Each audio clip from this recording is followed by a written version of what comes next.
C'est toujours bien de choisir votre chaîne préférée pour vous réveiller, mesdames et messieurs. Bonjour, bienvenue. C'est très agréable de savoir que vous choisissez chaque jour, ces 95 minutes de la radiodiffusion télévision ivoirienne estampillée RTI 1 pour dire bonjour au monde. Abidjan, Yamoussoukro, tout le monde, Gagnoa, Daoukro, Ouélé, tout le monde vous dit bonjour. Bienvenue dans votre émission. Bienvenue le matin. Le matin, à côté de soi, c'est bon d'avoir une âme sœur ravissante et agréable. Bonjour Alix. Bonjour Marco, ça fait plaisir aussi d'être à vos côtés également. Ça fait très plaisir de vous servir tous les matins, chers téléspectateurs. On espère que votre réveil se passe en douceur. En tout cas, on s'occupera de vous. Et sachez qu'au menu aujourd'hui de notre carte, on aura de la diversité, de quoi contenter tout le monde. Alors, aujourd'hui c'est mercredi. Aujourd'hui c'est mercredi et donc on parle... Nous parlons de famille, bien évidemment. Avec un thème assez important. On va parler de la dépravation des mœurs en milieu scolaire. Ce sera l'affaire de notre psychothérapeute de consultant, qui n'est autre que Dr Joe Frédéric Zabi, qui nous parlera avec sa verve et son franc-parler habituel de tout ce qui mine l'éducation de nos enfants, tout ce qui vraiment les enlève du chemin normal. Ce sera avec lui aux alentours de 7h06 en UTC. C'est clair. Et après ce constat-là, on va bien sûr ébaucher des solutions. C'est aussi ça notre but. Ina Kanouté Mariam sera avec nous, pardon. Elle est Master Coach Corporate Life Coaching et nous parlera de l'équilibre des domaines de la vie. En tout cas, la vie a beaucoup de compartiments. Comment maîtriser toutes ces choses et les maintenir en équilibre. Aujourd'hui, on va jouer les équilibristes. On va jouer les équilibristes et également en cuisine aussi, très chers téléspectateurs. Comment bien nettoyer sa gazinière? Est-ce que bien nettoyer le côté gauche, le côté droit, c'est là où l'équilibre intervient. Comment ça se passe et puis quelles précautions prendre pour bien nettoyer sa gazinière? Attention, attention, mes très chères ménagères et ceux aussi, les hommes aussi qui sont à la maison, qui aiment beaucoup cuisiner, vous êtes concernés. Cuisine, justement, pour la gazinière, il faut faire cuire les aliments. Aujourd'hui, on vous parle de diététique et de repas à base de patates. La suite, on l'avait entamé la semaine dernière. D'autres recettes encore, de quoi, en tout cas, ravir vos papilles gustatives. C'est pas tout. Le petit-déj aussi a du choix là-bas. Le petit-déj, attention, attention, on aura des photos qui, à coup sûr, vous donneront l'appétit. C'est ça le but, au fait, vous faire manger. Merci d'être avec nous, mesdames et messieurs. C'est Matin Bonheur en direct et en exclusivité. C'est Soro Félicité qui s'occupe de l'écriture technique avec Jackie, avec toute l'équipe en bas ici. Il y a Yao, il y a des jeunes dynamiques au service de la RTI qui sont là tout simplement pour s'occuper de votre réveil. Ah, tiens, parlons de réveil. Aujourd'hui, nous fêtons les... Nous fêtons les Barnards. Aujourd'hui, c'est Barnard et Cadès, Cadet, Cadeau. Oh, Cadeau, d'accord. Éméritienne, Cadio, Cast, Laounan, Lavanne, Martyr, Mélicine, Sévériane, Sévérienne et Sévériane. Voilà. Ah oui. Tous répondent présents à l'appel. Super. Allez, aujourd'hui, mesdames et messieurs, c'est l'anniversaire d'une personnalité de notre pays qu'on rêve de recevoir sur ce plateau de Matin Bonheur pour discuter de beaucoup de choses. C'est le directeur général du Fonds d'entretien routier de Côte d'Ivoire, le FER, M. Lancine Diaby. Joyeux anniversaire, monsieur le directeur général. Et vraiment plein succès dans vos activités. Encore des anniversaires de stars, cette fois-ci, 23 janvier 1957. Caroline de Monaco, elle est la princesse de Monaco. Justement, elle fait partie de cette grande famille Grimaldi et donc de la principauté de Monaco. Elle est l'épouse du prince Ernest Auguste de Hanovre. 23 janvier 1950, tous ceux de ma génération, tous ceux qui sont nés, qui ont parcouru les années 80, 90, 70, au milieu des années 70, fin des années 70, connaissent celui-là. Regardez ce visage. Richard Dean Anderson, on l'appelle communément MacGyver. Ah là là, ça fait mal hein, si on n'a pas son image. Ah oui, franchement. Si on n'a pas son image, là, vraiment, ça fait mal. On va tout faire pour retrouver son image tout à l'heure, juste après le flash. Mais lui, il est là. L'image est avec nous, mais l'image vivante, celle, bien sûr, de Régis Kofi avec nous pour le premier flash. C'est parti.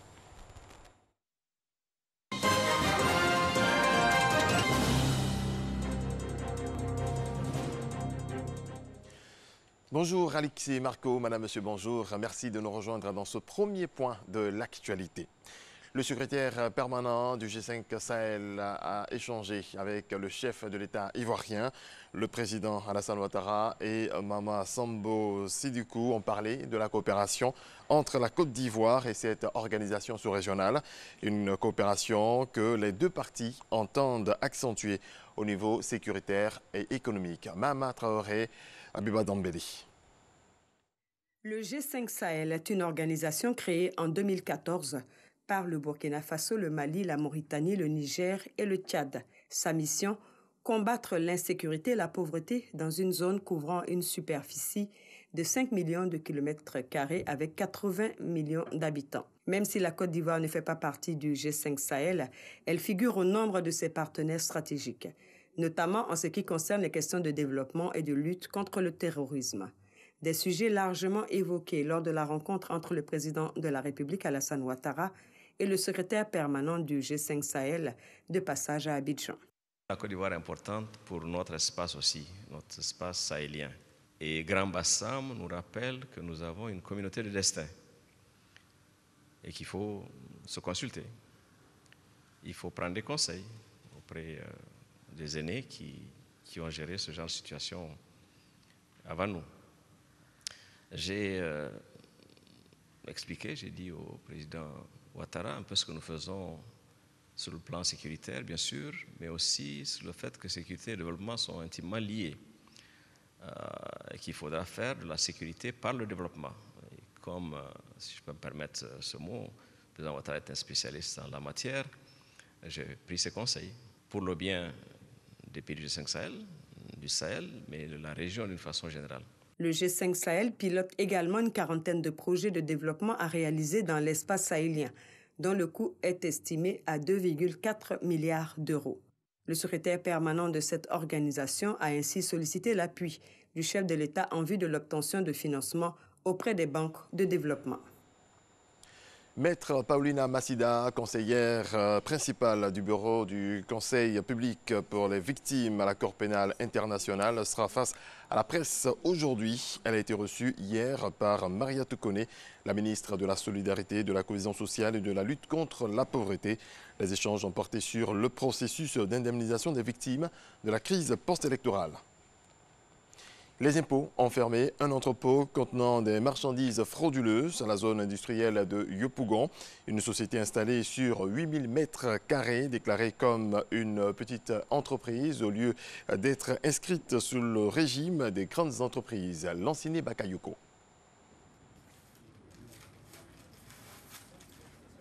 Cette saisie est le résultat des recherches effectuées par la Direction des enquêtes fiscales et du renseignement au sein de cette entreprise de vente de matériaux de construction immobilière installée sur 8000 m² au sein de la zone industrielle de Yopougon.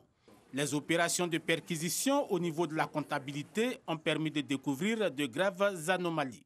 Nous avons constaté donc que cette entreprise avait deux comptabilités, c'est-à-dire une double comptabilité, comme on le dit dans notre langage, qui déclare donc un chiffre d'affaires qui est largement en deçà de la réalité de ses activités. Avec cette double comptabilité, les auteurs de cette activité commerciale clandestine se sont mis à l'abri de plusieurs autres obligations fiscales, dont la taxe sur la valeur ajoutée. Le montant des préjudices sans les pénalités relatives aux marchandises saisies est estimé à plus de 3 milliards de francs CFA. La direction des enquêtes fiscales entend poursuivre ces opérations en vue de démanteler les réseaux des fraudeurs qui nuisent à la santé de l'économie ivoirienne. Les entreprises doivent se tenir donc pour informer et avertir, de sorte que celles qui seront prises donc dans cet élan-là de fraude, évidemment, elles vont subir donc la rigueur de la loi et devraient pouvoir être appelées à régulariser leur situation fiscale vis-à-vis des impôts. Au terme de la procédure, les faussaires devraient être condamnés à reverser à l'État les montants dus avec les amendes. Dans le cas contraire, les marchandises seront vendues aux enchères avec possibilité de poursuite pénale. Le ministre de l'Intérieur et de la Sécurité inaugure le centre de secours d'urgence de Dimokro, ville du centre de la Côte d'Ivoire. Financé par le conseil régional d'Unzi, l'ouvrage a coûté 200 millions de francs CFA. C'est le 7e centre du genre dans le pays. Olivier Irebi, Ablaye, connaît. Dimbokro a son centre de secours. L'ouvrage a été inauguré par le ministre de l'Intérieur et de la Sécurité en présence des autorités administratives, coutumières, des élus et cadres de la région. La réalisation de ce centre s'inscrit dans le cadre de la matérialisation du projet de modernisation et d'extension de la protection civile, un projet initié par le gouvernement ivoirien. Le gouvernement se propose de réaliser 31 centres de secours d'urgence dans les 31 régions de Côte d'Ivoire où il n'y a pas de sapeurs-pompiers militaires. Le gouvernement se propose de rapprocher au mieux et au plus près les services de secours des populations pour une plus grande efficacité. Je tiens à traduire au Conseil régional du Zik mes sincères remerciements pour cet acte qui permettra de créer les conditions d'une réalisation efficiente du volet protection civile du gouvernement. Lors de cette cérémonie, du matériel a été offert aux sapeurs-pompiers civils, un geste salué par le Conseil régional. Financé à hauteur de 200 millions de francs CFA par le Conseil régional du Nzi, le centre de secours d'urgence de Dimbokro répond aux normes d'un centre de secours moderne. En 2018, ce sont au moins 163 interventions, dont 48 cas d'accident de la circulation qui ont été effectués par les sapeurs-pompiers civils de la région du Nzi. Voilà qui marque la fin de ce premier point de l'actualité. Je vous retrouve à 6h30. Merci à vous. À tout à l'heure. Alors, nous, toujours pour ce 23 janvier, on a quelques informations encore à vous communiquer. C'est vrai qu'on aurait vraiment voulu avoir cette belle image de Richard Dean Anderson. MacGyver, vous l'avez connu? Oui, un peu plus jeune. C'est le gars qui connaît... Le bricoleur. Le bricoleur devant l'éternel, il a toutes les tactiques pour s'en sortir. Vraiment, il y a des... On a tous connu un MacGyver dans notre entourage, quelqu'un qui s'y connaît. Oui, il meurt jamais. On ne tire jamais sur lui dans le film. Et puis on avait ce générique là. Ah oui, ça berçait notre enfance, ça. Mr. Richard Dean Anderson. On va chercher la bande originale de ce générique là. Attendez, je vous cherche à parler. Pendant que je vous cherche. D'accord. En temps, un autre 23 janvier 1928, Jeanne Moreau, elle est actrice française. Elle aussi, elle arrivait dans ce beau monde qui est notre univers. La voilà. Voilà. Jeanne Moreau. Également encore 23 janvier, celle-là c'est sûr qu'on n'a pas son image, mais elle est très emblématique. C'est une actrice américaine. Elle est militante en tout cas des droits des femmes contre le viol et les abus de tout genre sur les femmes. 1964, Mariska Hargitay, voilà, elle naissait aussi. Et elle a des parents qui sont acteurs tous deux, donc c'est dans la suite logique de cette famille-là qu'elle baignait jusqu'à aujourd'hui. Elle est actrice émérite. Vous connaissez un de ces films? Oui, New York Unité Spéciale. Voilà. Le lieutenant Mariska Olivia, c'est comme ça qu'elle s'appelle dans ce film, Olivia. Alors, ils nous ont quittés aussi, malheureusement, un 23 janvier 2010. Roger Pierre, acteur français reconnu pour son duo comique avec Jean-Marc Thibault. Et nous voilà, nous avons le générique de MacGyver, le bricoleur par excellence. La RTI était l'un des premiers réseaux, l'une des premières télévisions à passer ce film-là. À l'époque, c'était vraiment C'était mercredi ou samedi? C'était il y a longtemps. Hein. Quand ça passait comme ça, on était toujours scotché devant le poste récepteur. Ouais. Parce qu'on savait que MacGyver allait nous faire sortir d'une situation carabinée. Et on espère. On n'a pas la photo, mais on peut se débrouiller ici pour avoir la chanson. Et ça fait plaisir. Ça vous rappelle quelque chose? Ah oui, de bons souvenirs d'enfance. Et voilà, bon, on va rester en chanson, le temps de vous passer cet élément. Mais qu'est-ce qu'on attend, d'accord? Vous n'avez pas envie de regarder de bonnes images, des photographies? Ben d'accord, on y va. Vous connaissez Salvador Dali? Non, je ne t'ai pas encore. Eh bien, Salvador Dali, 1989, il nous a quittés un 23 janvier. Artiste, peintre, sculpteur espagnol, voilà, Salvador Dali. Il est aussi particulier que sa moustache, que son visage. C'est un grand Salvador Dali. Voilà, on a MacGyver, on a Salvador Dali, on a tout pour se réveiller le matin, on a Soro Félicité, on a toute l'équipe. Et bien maintenant, on peut faire du sport. Exactement, et avec nous ici, c'est le coach Cyril Niamke. Session d'abdos. C'est parti. Wouh.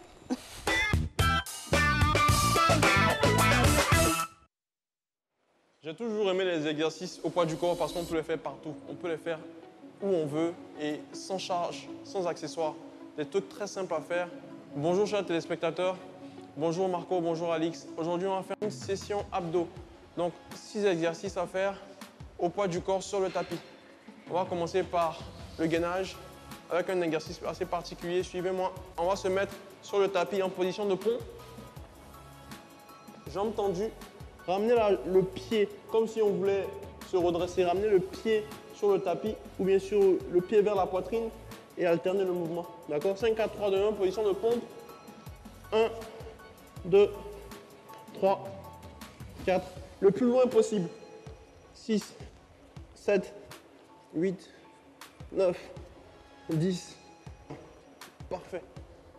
Encore 5 exercices. Deuxième exercice, on va se coucher sur le dos. Tendre les bras et les jambes. Donc, je tends mes jambes, je tends mes bras, ma main gauche vers ma jambe opposée, je descends l'autre jambe, l'autre bras en arrière. On va toucher le côté opposé et alterner. 1, 2, 3, 4, dos rond, bas du dos bien plaqué au sol. 7, 8, 9, 10. Parfait. On va repartir en gainage.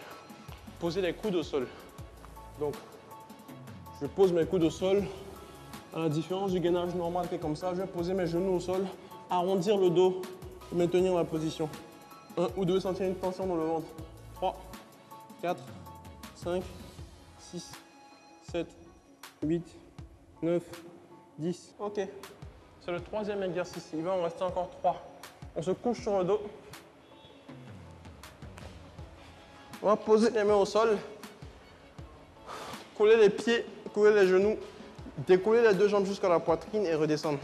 Vous devez être concentré à 100% sur votre ventre que vous travaillez en ce moment. 3, allez, 20 répétitions. 4, 5, 6, 7, 8, 9. Cherchez à atteindre la poitrine. 10 pour sentir le bas des abdos. Parfait. Super. On va se mettre en position assise. Juste mettre les mains au niveau de la poitrine. Arrondir le dos, descendre le haut du corps et rester en gainage.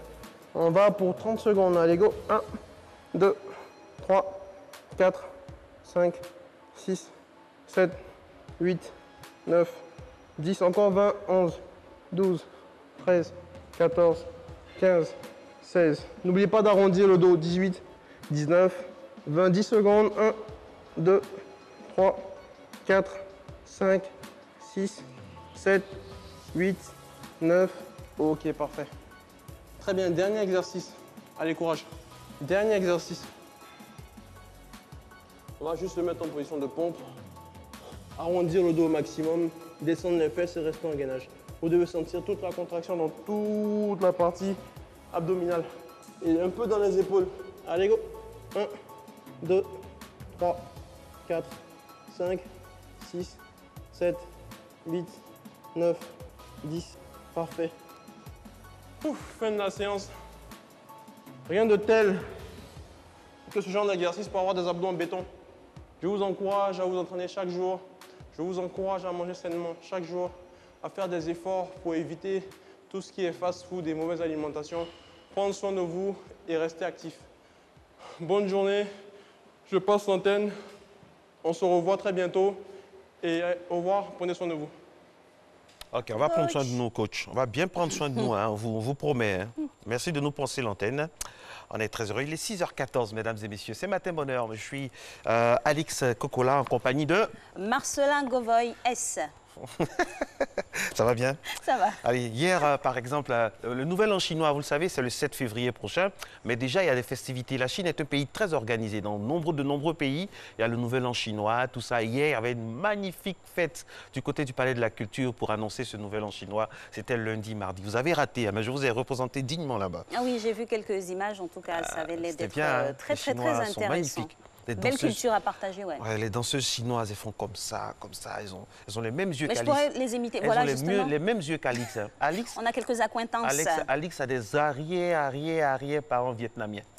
Indonésiens plutôt. Indonésiens, voilà. Ouais. Et puis mauriciens, tout ça. Vraiment, c'est le secret généalogique que je vous donne comme ça. Oui, vous avez sur ce plateau le fruit de métissage multiple et multiforme. Et c'est ça qui fait la fraîcheur et la beauté de la matinale. Allez, si on mettait la clé, le contact maintenant, ça vous dit? Mais d'accord, allez, démarrer. Un petit tour. Démarrer? On nous maintient au sol. Ah non, la voiture ne démarre pas. Bon, on va manger, on peut manger quand même? On peut manger. Allez, on va manger, on va manger. On va manger, prendre des forces et puis démarrer après. Allez, on y va directement. C'est parti avec... Diététique.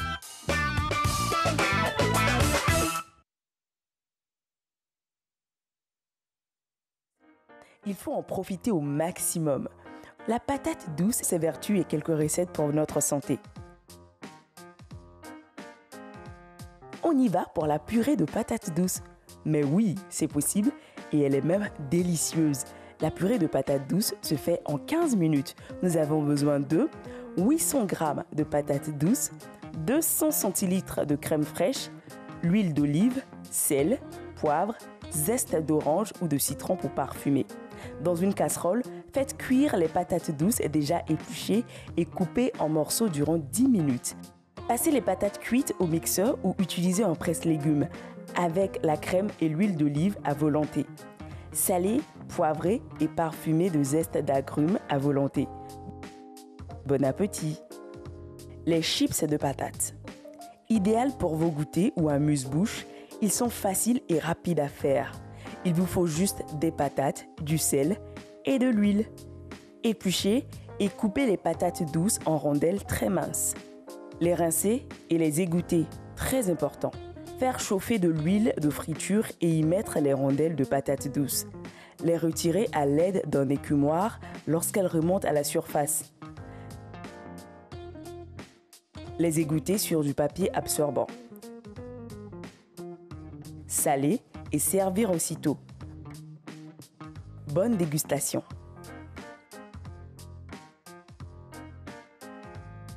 Et la dernière, la confiture de patates. Il nous faut 500 g de patates douces, 500 g de sucre roux, 300 ml d'eau, le jus d'un citron, un paquet de sucre vanillé, de la cannelle, la muscade, du zeste de citron. Pelez et découpez en morceaux les patates.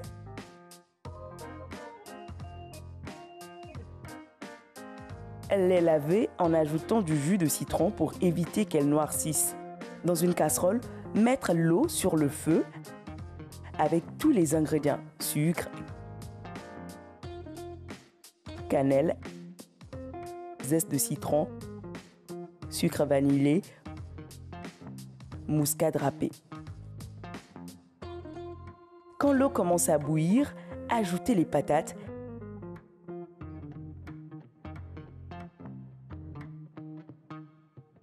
Laissez cuire environ 30 minutes. Laissez refroidir avant de mettre dans le bocal.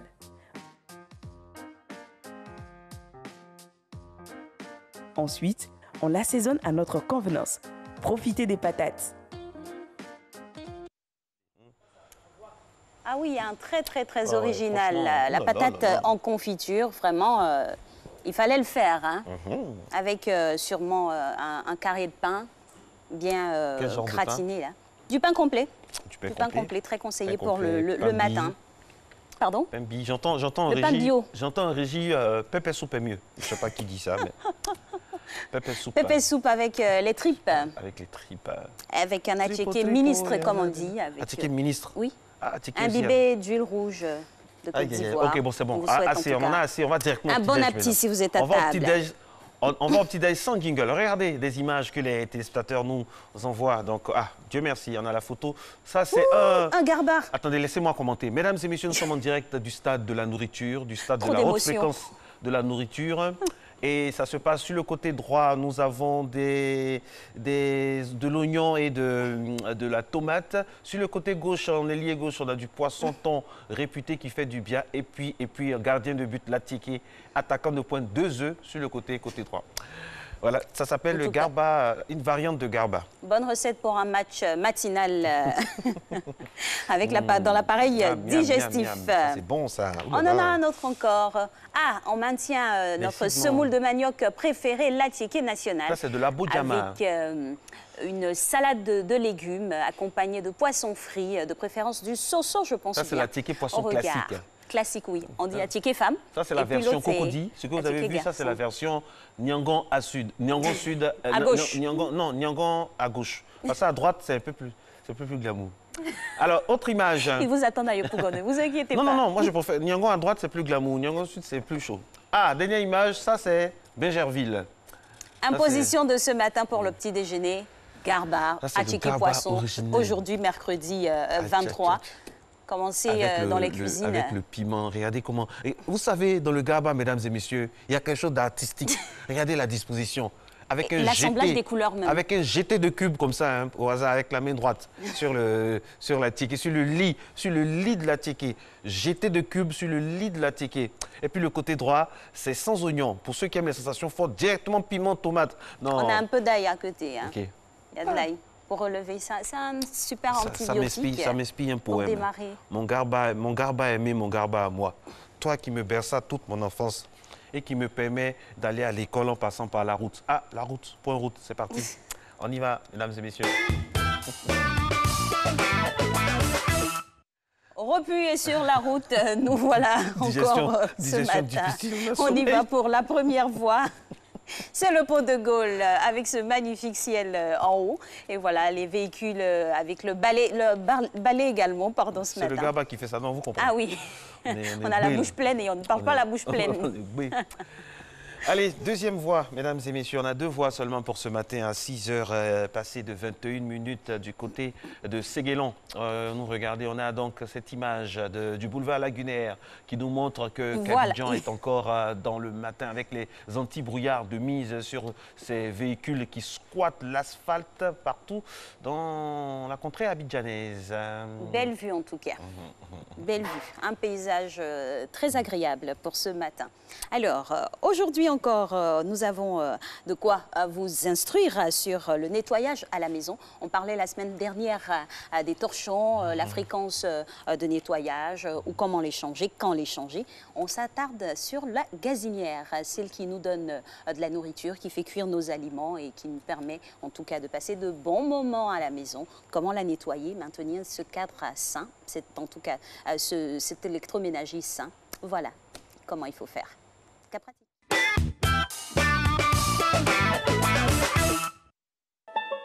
Comment nettoyer une gazinière?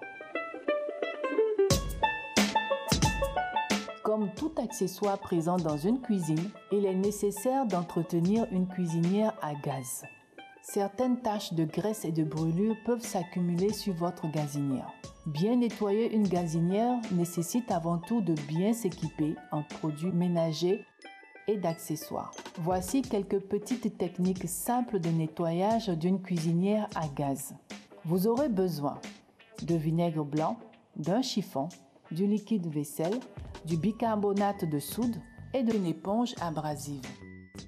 La première étape consiste à nettoyer les brûleurs à gaz. Mettez les brûleurs dans un bain de vinaigre blanc. Laissez-les tremper dans le mélange plusieurs heures. Les retirer, puis frotter avec une éponge abrasive. Maintenant, rincez-les bien à l'eau claire et séchez-les avec un chiffon avant de les remettre sur la gazinière. La seconde étape, ce sont les grilles. Quand on fait la cuisine, il y a toujours de la graisse qui se colle aux grilles de la cuisinière et à chaque fois que ces taches sont chauffées, leur nettoyage devient de plus en plus difficile. Pour cela, voici une astuce efficace pour nettoyer les grilles de la gazinière. Dans un récipient assez large, préparez un bain de vinaigre blanc auquel vous aurez ajouté du bicarbonate de soude.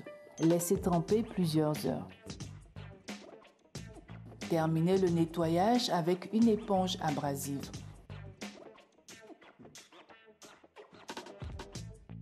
Et voilà, des grilles propres sans avoir à passer trop de temps à les frotter. Enfin, la table de cuisson. Pour la nettoyer, il faut tout d'abord retirer les grilles et têtes de brûlure. Utilisez une éponge et une eau tiède savonneuse. Frottez délicatement la surface de sorte à éliminer toutes les taches. Puis, essuyez avec un chiffon.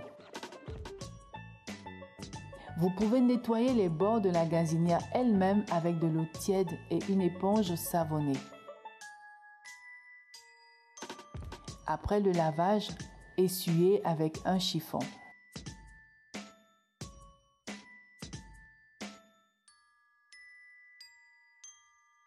Et voilà votre gazinière entièrement propre.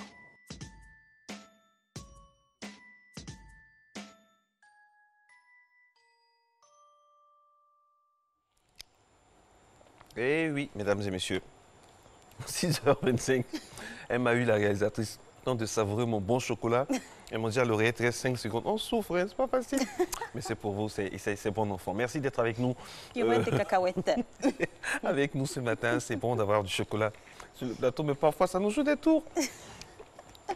Il est 6h.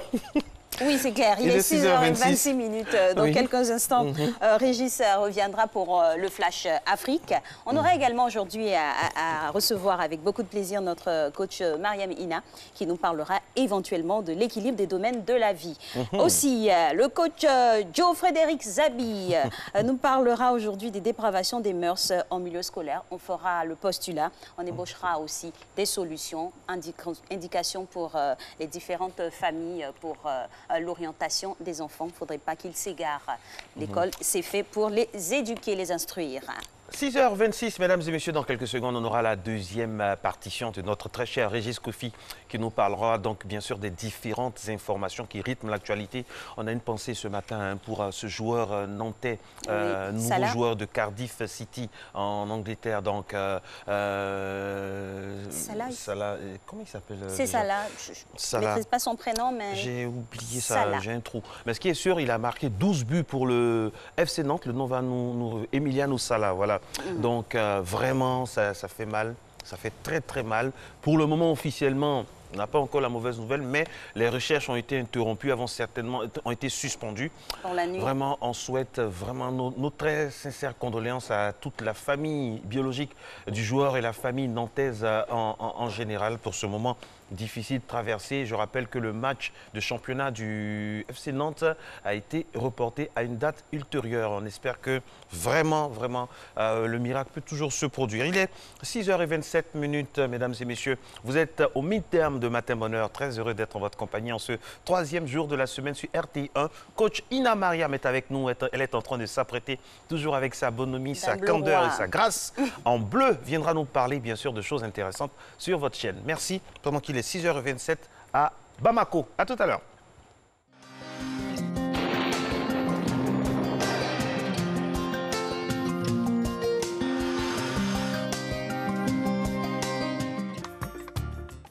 Mesdames et messieurs, bonjour. Les vents secs pleinement de retour dans les régions du nord du pays, descendant dans la bande centrale. Des réductions de visibilité s'observeront dans les régions forestières et littorales suite à la remontée de vents océaniques tôt le matin. Au fil des heures, le ciel dans les régions le long des côtes pourra se charger de quelques nuages et laisser des gouttes par endroits.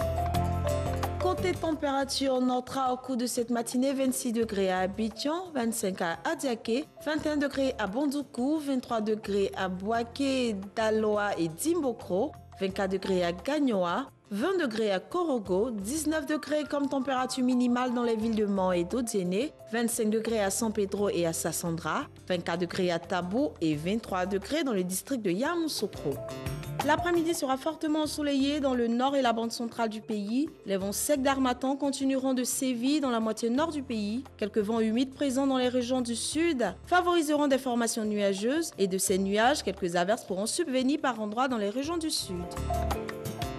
Le mercure affichera pour cet après-midi 32 degrés à Abidjan, 33 à Diaké, 36 degrés à Bondoukou, 34 degrés dans la ville de Boaké, 35 degrés à Daloa, Dimbokro affichera 37 degrés, 34 degrés à Gagnoa, 37 degrés à Korogo, 34 degrés à Mans, Odéné affichera 37 degrés, 32 degrés à San Pedro, Sassandra et Tabou et 35 degrés à Yamoussoukro. Excellente journée à vous et très bonne suite de programme sur RTI1.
Madame, Monsieur, vous suivez à présent l'actualité africaine. Bienvenue, bonjour à toutes et à tous. Ramener la paix en Centrafrique, c'est l'objectif ambitieux d'un dialogue entre une quinzaine de groupes armés présents sur le territoire et le gouvernement qui s'ouvre demain à Khartoum sous l'égide de l'Union africaine. Dans ce pays d'Afrique centrale de 4,5 millions d'habitants en guerre depuis 2013, pas moins de 7 accords de paix ont été signés en 5 ans sans qu'aucun n'aboutisse au retour de la stabilité. L'opposition sénégalaise riposte après le rejet par le Conseil constitutionnel d'une vingtaine de dossiers de ses candidats déclarés. Le collectif des 25 candidats de l'opposition, le C25, a lancé lundi un appel au peuple sénégalais à considérer Macky Sall, le président actuel, comme candidat éliminé de l'élection présidentielle du 24 février 2019. Dans le cadre des initiatives pour la couverture santé universelle, l'Association internationale de la mutualité organise à Lomé, au Togo, la deuxième conférence internationale sur la mutualisation des systèmes de santé. Walter Amadou. Des représentants de 30 pays, de l'Europe, de l'Amérique latine, du Moyen-Orient et de l'Afrique, tous membres de l'Association internationale de la mutualité AIM, sont au Togo pour 2 jours de réflexion. Il s'agit pour eux d'harmoniser leur vision face aux défis qui s'opposent à l'arrimage des mutuelles de santé aux politiques de couverture de santé universelle et de protection sociale. S'associer librement pour faire face à des aléas de la vie qui dépassent les possibilités de la personne seule. Tout juste naissantes, ces sociétés de secours mutuels sont très vite considérées comme des réponses possibles aux besoins de protection face à la maladie et à la vieillesse. Placée sous le haut patronage de la présidence de la République togolaise, cette conférence internationale s'inscrit dans la poursuite de l'engagement politique en faveur de la reconnaissance et du développement du mouvement mutualiste. Je vous convie donc à pérenniser la mutualité dans nos pays afin de renforcer encore plus la cohésion et la solidarité. Après la cérémonie d'ouverture, la table ronde relative à l'engagement mutualiste a permis au ministre ivoirien de l'Emploi et de la Protection sociale de présenter les avancées enregistrées en Côte d'Ivoire. Le taux de mise en œuvre du règlement de l'UEMOA est estimé à 70% selon l'évaluation de l'UEMOA. La seule diligence en cours est la création du fonds de garantie.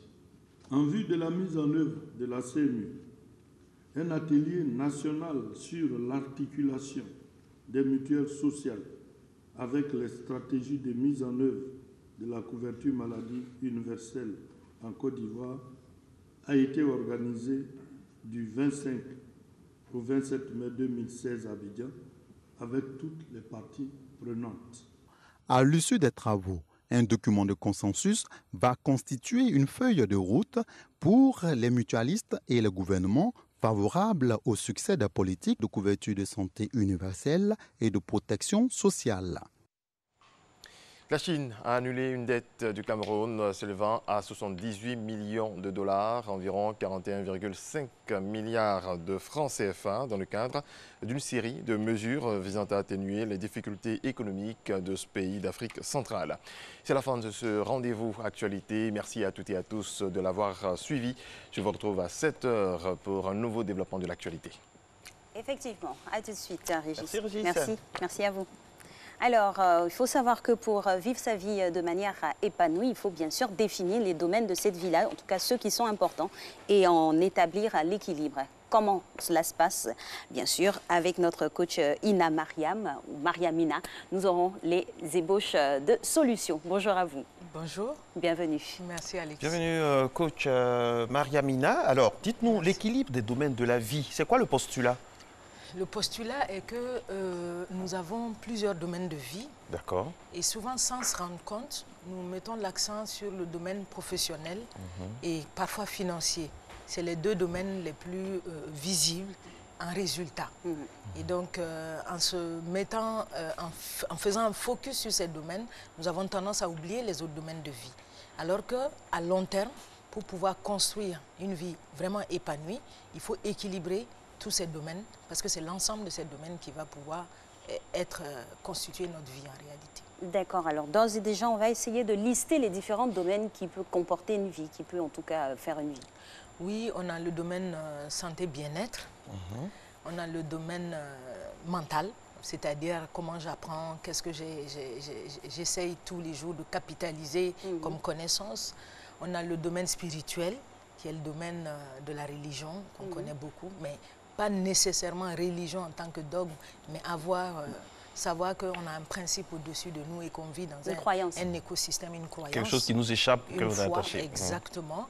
On a le domaine professionnel, on a le domaine financier, on a le domaine social, on a le domaine affectif. Financier, social et affectif. Et loisirs. Et on a les loisirs aussi, très important. Alors, donc, c'est tout ce que vous venez de citer, c'est la somme qui doit être équilibrée. C'est-à-dire, un homme, pour réussir son équilibre, un homme, je s'entends avec grand H, pour réussir son équilibre, doit avoir une santé bien-être. Vous faites bien de le dire. Ah oui. Oui, mentale, au niveau spirituel, au niveau professionnel aussi. C'est-à-dire, à quel moment on doit tirer sur la lame pour dire, ah, il y a dichotomie, il y a déséquilibre. Par exemple, on fait un petit test, c'est de se dire, et en termes de satisfaction, sur une échelle de 0 à 10, à quel niveau est-ce que tu te situes dans chacun des 8 domaines? Donc c'est par exemple un indice pour savoir est-ce qu'il y a un domaine qui est déséquilibré. Parce qu'on imagine que la vie c'est comme une roue et que chaque domaine en est un rayon. Et qu'à un moment, s'il y a un rayon qui est beaucoup plus long que l'autre, la roue, elle ne tourne pas. Il y a un problème. Donc, c'est vraiment de faire son propre diagnostic, de se dire où j'en suis. Et également de mettre en perspective, parce qu'on peut aujourd'hui être bien, mais est-ce qu'on prend, par exemple, je me sens bien dans ma peau aujourd'hui, je suis en bonne santé, mais est-ce que mon comportement d'aujourd'hui me permet d'être en bonne santé dans 10 ans et dans 15 ans? Si, par exemple, je fume, déjà, je peux anticiper que je suis en train de détruire une partie de l'équilibre de ma vie. Alors, coach Maria-Mina, ce qu'on va faire, nous sommes en tout cas habités d'un pragmatisme de haut niveau. Alors, on va prendre domaine par domaine et essayer d'établir les diagnostics dont vous parlez. Pour pouvoir établir l'équilibre. On commence par la santé, la santé et le bien-être. La santé et le bien-être, disons que quel que soit le domaine dans lequel on va se rendre, nous n'avons pas nécessairement les mêmes niveaux de satisfaction. Moi, je peux avoir, par exemple, dans mon compte, une centaine de millions et trouver que je suis très riche. Et donc, en termes de satisfaction, je suis à 8 ou je suis à 9 sur 10. Mais quand on va demander à Donald Trump si à 100 millions, il pense qu'il est satisfait, il dira non. Donc, en tout état de cause, c'est à chacun de faire son propre diagnostic, effectivement. Il y a bien sûr... en termes de santé, c'est un peu plus concret. Quand on est malade, on sait qu'on est malade, ou on n'est pas bien dans sa peau, ça se voit. Mais est-ce que également on pense qu'on est en train de manger, par exemple, correctement? Est-ce qu'on fait du sport pour se maintenir en équilibre? Est-ce qu'on mange de la bonne manière? Ça peut être également des indices. Est-ce qu'on fréquente les personnes qui ne font pas monter notre tension ou pas? Également, parce que le stress, et même en milieu professionnel, on en parle beaucoup, on sait que le stress à long terme peut nous amener des maladies, du mal-être. Donc, c'est des facteurs auxquels il faut penser très tôt, même au moment où ça ne pose pas encore de problème. Peut-être surtout au moment où ça ne pose pas encore de problème. C'est santé, bien-être. C'est-à-dire qu'il ne faut pas attendre d'avoir un problème de sucre pour savoir que le sucre, ça doit se doser déjà dès l'adolescence. Exactement. Pareil manger pour le plus sel. de légumes et de fruits. Des légumes, voilà. Faire du sport. Faire au du moins sport, tout ça. 1 à 2 fois dans la semaine pour se sentir... en forme et à long terme. Voilà. Manger sain comme... vous savez, Soro Félicité, elle a déjà compris ça depuis des années. Hein. Elle mange sain, regardez. Avec tous ça, ces c'est son menu d'aujourd'hui, la réalisatrice. Alors, santé, bien-être. Merci, Félie. Alors, le mental, maintenant, ça se construit. Ça, c'est l'autre élément, l'autre domaine. Le mental, c'est primordial, c'est déterminant. Hein. Le mental, c'est vraiment déterminant. Et... en la matière, ce qui est bon à savoir, c'est qu'on doit toujours se mettre en situation d'apprentissage. C'est-à-dire que la connaissance, les compétences, et on acquiert toujours des choses qui s'ajoutent. Ce que je sais, c'est que je ne sais rien. Exactement. Et en tout cas, ce que je sais doit être mis à jour.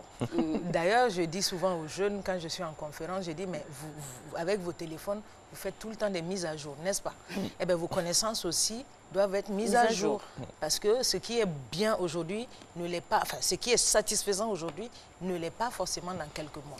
Donc, on doit être ouvert à l'apprentissage. Vous pensez, par exemple, que, enfin, si vous regardez aujourd'hui en entreprise, avant, on était à un poste et on le gardait longtemps, des années.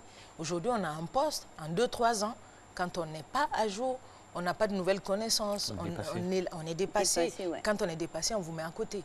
Donc, quand on n'est pas dans cette situation d'apprentissage, effectivement, on est vite largué. Et c'est ainsi dans tous les domaines. Hein. Dans le domaine de la mode, je vois Alix toujours pimpante, bien habillée. Elle fait des efforts. Up to date. Tout le temps up to date. Donc c'est ça. C'est se tenir à jour, c'est être au courant. Même les relations avec... ça rejoint un peu le domaine social, le domaine avec... non seulement affectif en famille et social. Même sur ce plan-là, aujourd'hui, les connaissances doivent être mises à jour. On a énormément de problèmes avec des parents qui veulent, par exemple, élever leurs enfants comme ils ont été élevés eux-mêmes, alors que le contexte a complètement changé. Et donc, mentalement, c'est ça aussi, se tenir au courant, se tenir informé, connaître les choses dont on a besoin pour croître. Donc, être toujours alerte, être dans le move.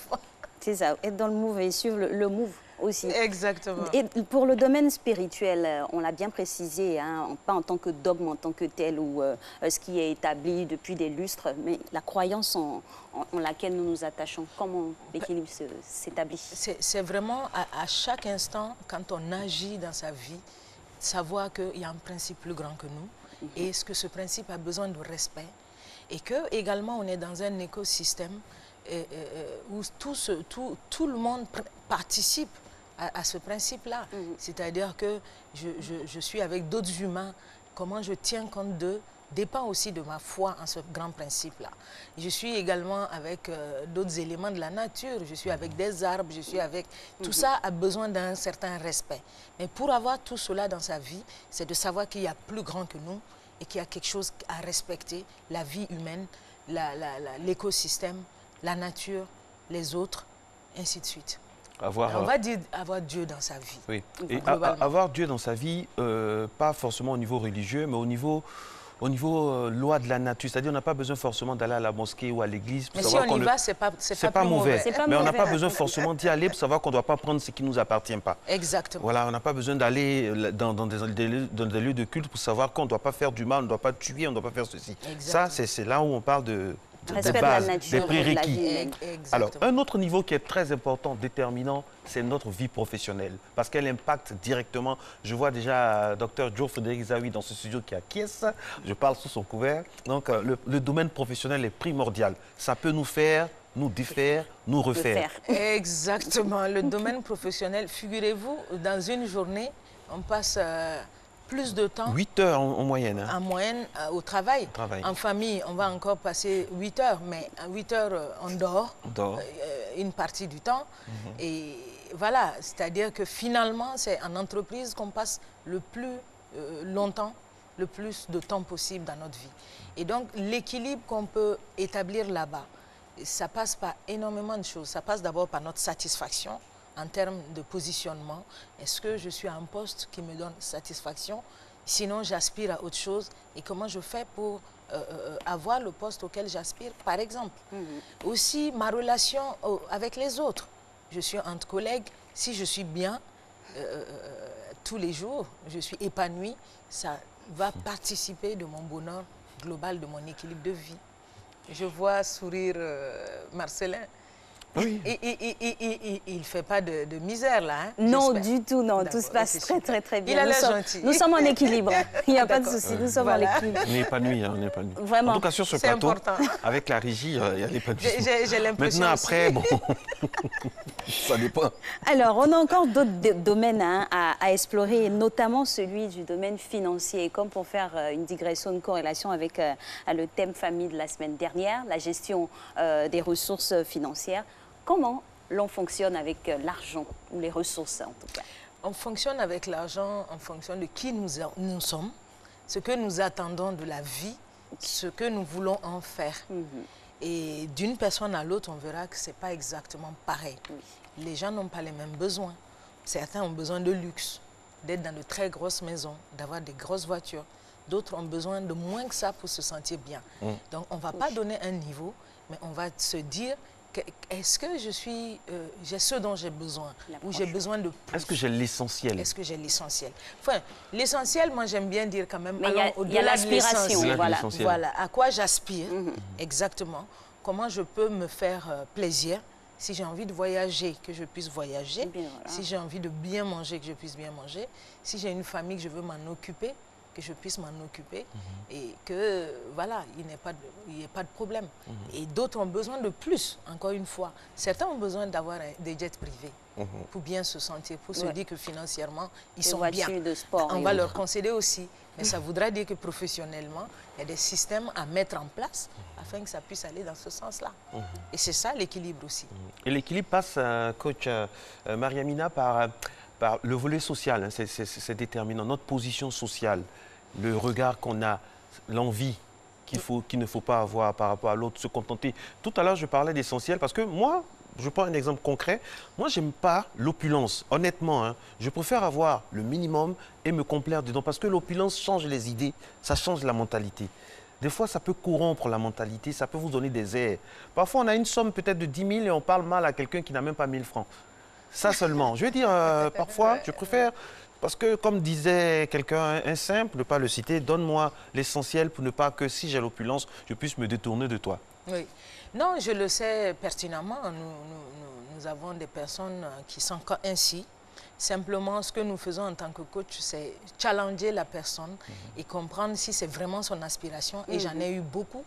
Des personnes qui veulent juste l'essentiel, qui ne veulent pas aller au-delà. Mais il y a aussi ceux qui disent « je veux juste l'essentiel » parce qu'ils ont peur de demander plus et de ne pas l'avoir. Alors, à partir du moment où on voit que derrière, c'est vraiment une aspiration personnelle, mais tant mieux. Et puis, il y a aussi, coach, excusez-moi, les changements de comportement de personnes que l'argent a changé ou que la position sociale a changé. Et là, c'est une grande question. L'argent réussit à changer ou on change soi-même? On retrouve sa vraie nature. Voilà. Je crois qu'on retrouve sa vraie nature. Je pense que l'argent ne fait que nous aider à exprimer ce qu'on fait tomber les masques. Déjà, exactement. Et dans le domaine social, c'est de se dire aussi comment je contribue à la société autour de moi. Qu'est-ce que j'apporte aux autres? Parce que la vie que nous construisons n'est pas uniquement pour nous, notre petite famille. Autour de nous, nous avons d'abord le cercle familial. J'ai mes frères, j'ai mes cousins, et certains ont besoin de moi. Ce n'est pas forcément financier. Ils ont besoin de mon soutien, ils ont besoin de ma présence. Ensuite, on a des amis qu'on se fait toute la vie. Ces amis comptent sur nous. Et on a également toute la société. Je suis dans un quartier, et dans le quartier, on a une association. On a peut-être besoin de ma contribution, soit physique, soit financière. En tout cas, d'une certaine manière, on a besoin que je sois là, que je donne de moi-même. Il y a les associations. Donc, toute contribution qu'une personne peut apporter à sa société est un plus dans sa vie sociale et une énergie positive. J'ai une question. Je ne sais pas si Alix va me permettre. Hein. J'ai une question. C'est que, qu'est-ce que vous pensez? On a un meilleur ami, on a quelqu'un avec qui on a tout partagé, qui a une position sociale, mais vraiment avancée. Vous débattez. Quelle est l'attitude à adopter pour ne pas tomber soit dans l'envie, la jalousie, rester soi-même? Et puis comment se comporter vis-à-vis de cette personne-là quand elle change de numéro de téléphone, elle n'est plus accessible? ça brise beaucoup d'amitié. Ce genre de choses. Comment se comporter? Qu'est-ce que le coach donne comme conseil à ça? Je travaille à la télé, je ne regarde plus, j'ai une position sociale ou politique, j'ai le regard qui change, je deviens guindé, tout ça. Comment ça se gère, ça? Ça se gère en regardant avec la personne, justement, ce domaine particulier, par exemple le domaine social, et lui dire, êtes-vous satisfait de tous vos rôles? Parce que derrière les domaines de vie, c'est un peu comme si on a des rôles. Je suis l'amie de quelqu'un, je suis la sœur de quelqu'un, je suis l'épouse de quelqu'un, je suis la collègue.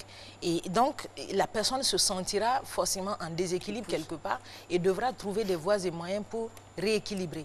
Bien entendu, une personne, on ne peut pas l'obliger à nous aimer ou à nous tendre la main.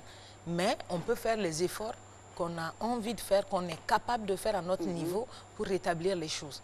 Mais après, l'homme étant ce qu'il est, voilà, on n'est plus responsable des résultats. Et vous nous avez dit ici sur ce plateau, il ne faut pas aussi transgresser ses limites. Aller. Exactement. Voilà. Si c'est l'ami qui est riche et qui ne veut plus de nous, on l'appelle, il ne décroche pas. On ne va pas ramper à ses pieds. C'est clair. Justement, parce qu'à un moment ou à un autre, faut garder la dignité. Limites aussi. Exactement. Mais si l'amitié est là, je crois que c'est des choses qui pourront se gérer. Et en référence toujours à notre position au sein de toutes ces personnes-là, de notre environnement, le rôle ou le compartiment de l'affectif, le comportement, c'est un des domaines et il est important. Est-ce que j'ai quelqu'un dans ma vie, par exemple, si je partage ma vie avec des gens. En général, dans le domaine affectif, on va mettre le conjoint, on va mettre la petite famille restreinte, donc le conjoint et les enfants. Et donc, c'est se dire, est-ce que j'ai pu mettre de l'harmonie dans mes relations? Est-ce que j'ai la personne qu'il faut à côté de moi? Est-ce que j'ai la personne? Parce que ça influe beaucoup, comme le volet professionnel. On peut se la poser autrement. Est-ce que je peux mettre de l'harmonie avec la personne avec laquelle je suis? Parce qu'elle ne sera jamais la bonne personne. Sinon, ce questionnement, il arrive au préalable, comme le docteur Dieu nous l'a dit, les critères de sélection du conjoint. Qu'est-ce que je fais pour pouvoir lui apporter le maximum de satisfaction, apporter le maximum de présence à mon conjoint ou à ma conjointe. Le maximum de compromis. De compromis aux enfants, afin que nous vivions en harmonie et que nous soyons aussi dans la vie les uns des autres. C'est de ça qu'il s'agit aussi. Une présence. Parce qu'on peut être dans la même maison et être parallèle. Et avec les couples, c'est des choses qu'on voit. Donc l'idée ici, c'est de se dire... Pourtant, il y a tout. Il y a tout. Il y a les moyens, il y a tout, mais il n'y a pas ce truc, comme on dit. La complicité, cette unicité. Exactement. Donc à ce moment, quand on va prendre le niveau de satisfaction, dans ce domaine-là, on verra que la personne est à 5 ou 4. mais pas à 8 ou à 9. Je vais parler aux coachs qui parlent aux familles. On est dans le domaine affectif et vous avez un couple, par exemple, qui, au niveau professionnel, il y a des couples au niveau professionnel qui se font la concurrence sans savoir ou sans le vouloir. À ce niveau-là, le monsieur, il est diplômé, madame aussi. On sent que c'est une compétition qui ne dit pas son nom. Vous savez de quoi je parle? Et ça fait naître des fois peut-être la jalousie après. J'ai entendu encore... Et ça peut basculer dans la haine et la jalousie. Rien que cette semaine, on parlait d'un couple qui vivait ainsi. Mais je pense que c'est des personnes qui ont besoin de se faire aider les uns les autres et qui, à un moment donné, ont oublié de former une équipe. Parce que normalement, quand on forme une équipe, le succès de l'un ne fait pas de l'ombre aux autres. On a vu des couples célèbres. Est-ce qu'on peut être plus célèbre que Michelle Obama aujourd'hui? Ou le couple Carter. Exactement. Il y en a tellement. Mais l'un n'a pas fait de l'ombre à l'autre. Au contraire, ils se sont appuyés, ils se sont donné voilà, la route. Le célèbre couple français Hollande et... Comment s'appelle son... Prévaleur ou Julie Gaillet? Non, son ancienne épouse. Ségolène Royal. Il lui a laissé la main un moment, ensuite elle a reculé, il a pris la main. Oui. Voilà, bon. Chacun a tenté. Exactement sa chance, avec l'aide de l'autre. Et je crois que c'est toujours jouable. Et ça, c'est le volet, c'est déterminant, hein, c'est déterminant. C'est important. Parce qu'on passe la majeure partie, normalement, de sa vie avec cette personne. Et donc, ça influe aussi sur la santé, le bien-être, sur le mental, sur le spirituel, sur les enfants, tout ça. Parce que l'équilibre de votre couple va jouer aussi sur l'équilibre des enfants. Et c'est important. Et également, dans l'équilibre affectif, il y a les enfants. Et le fameux problème de présence. Est-ce que nous arrivons, en plus de conjoints, à créer un vrai lien avec les enfants? Et ce n'est pas seulement le lien hiérarchique de dire va te coucher, exactement, mais c'est de se dire, est-ce que je prends le temps de construire une relation forte d'interdépendance avec mes enfants. Je leur donne le temps dont ils ont besoin pour se sentir aimés, pour se sentir valorisés et pour se sentir écoutés. Alors, coach, de tous ces domaines-là, on vous a vu affecter des notes. Hein. Au total, pour avoir l'équilibre, il faut avoir la moyenne, bien sûr. Il faut avoir un peu plus que la moyenne un peu dans plus tous que les la domaines. moyenne. Ah oui, merci. Merci avec beaucoup. cette belle image. Il faut avoir l'équilibre comme ça, cette image. On peut avoir des petits points ou des plus grands points à certains endroits, mais l'essentiel... Mais pas trop. Oui. On ne va pas avoir du 4 à 8, mais si on a des 8, des 6 et des 7, pas mal déjà. Moi, je cherche seulement à avoir 10 suivants. Le reste, Dieu fera le reste. N'oublions pas qu'on va toujours travailler à remonter les domaines où les points ne sont pas au top. Il ne faut pas laisser tomber, il ne faut pas abandonner. Il faut continuer. On est constamment en train de vouloir s'améliorer, d'être une meilleure version de soi-même, de toujours aller de l'avant. J'aime bien, ça, c'est important. J'aime bien cette phrase, d'être une meilleure version de soi-même. C'est tout un programme, coach. Alors, on va récapituler pour ceux qui viennent à l'instant peut-être de nous prendre en marche. Nous sommes avec le coach Mariamina. Nous parlons bien sûr de l'équilibre des domaines de la vie, ce qui nous permet de tenir. Quand vous voyez des hommes politiques, des footballeurs, des présentateurs, des célébrités comme Alix, comme coach Mariamina, derrière, il y a un boulot, il y a un travail. Et ça, c'est pour s'adresser aux générations futures. Il ne faut pas penser que c'est facile. Hein.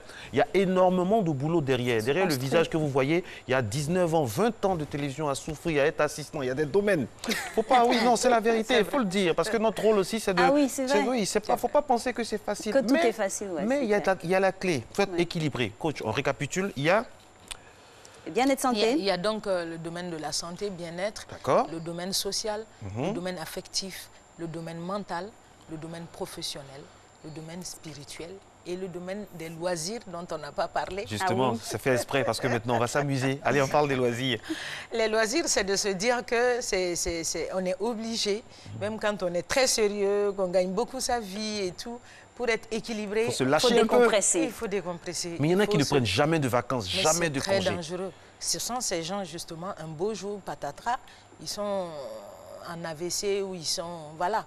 Parce que le corps aussi en a besoin.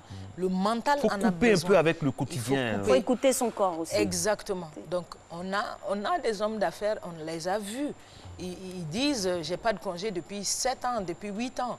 Et après, c'est la santé qui prend un coup. Parce que c'est en ça, justement, qu'on parle d'équilibre. Parce que tout est lié.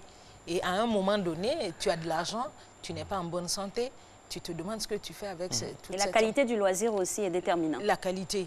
Et prendre le temps de se faire plaisir. Ouais. Alors, beaucoup de gens oublient de se faire plaisir. Moi, j'aime bien suggérer aux gens, va te faire prendre un massage, par exemple. Ah ouais? Ah ben oui. Vous avez de bonnes adresses? Ah oui, ah oui. D'accord. Ce sera inscrit au programme pour ce week-end, certainement. Ça aide, mesdames et messieurs, d'avoir des coachs. En même temps, un coach, en tout cas, elle nous dirige aussi. Elle nous oriente. Vers des coachs qui vont bien s'occuper de nous. C'est vrai qu'il faut s'amuser.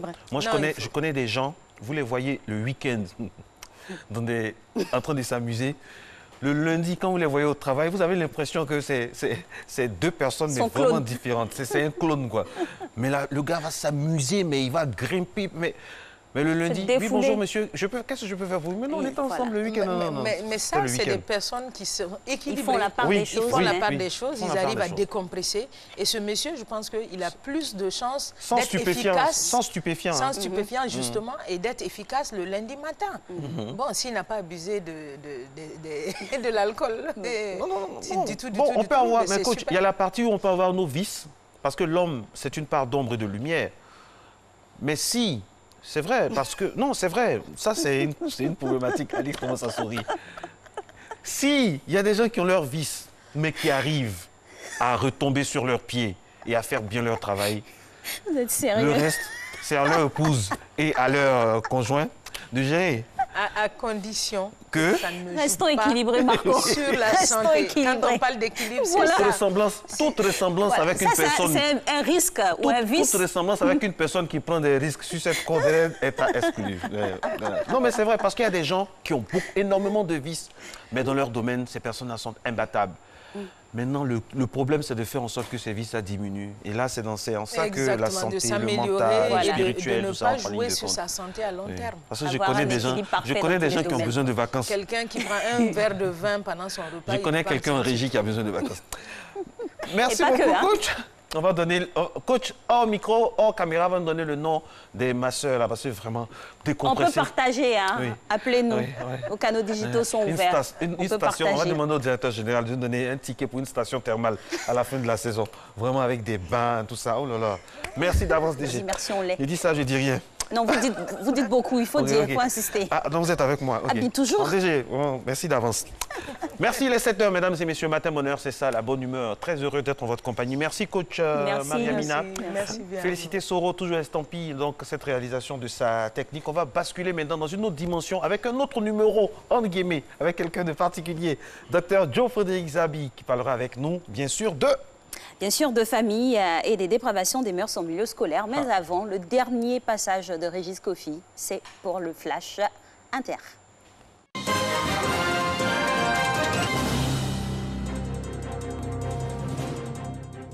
L'actualité internationale à présent a commencé par la France. 300 infirmiers, médecins ou proches de malades manifestent à Paris pour réclamer davantage d'effectifs pour une psychiatrie plus humaniste et dénoncer l'austérité budgétaire qui vide, selon eux, le soin de son sens.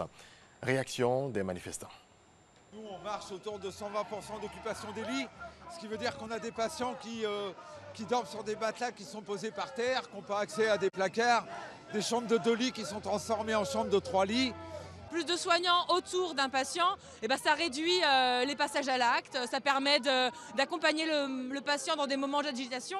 Mais après, la psychiatrie, c'est pas uniquement ça, hein, c'est aussi passer du temps en médiation, en activité avec le patient, prendre du temps pour être dans l'échange, pour être dans la relation.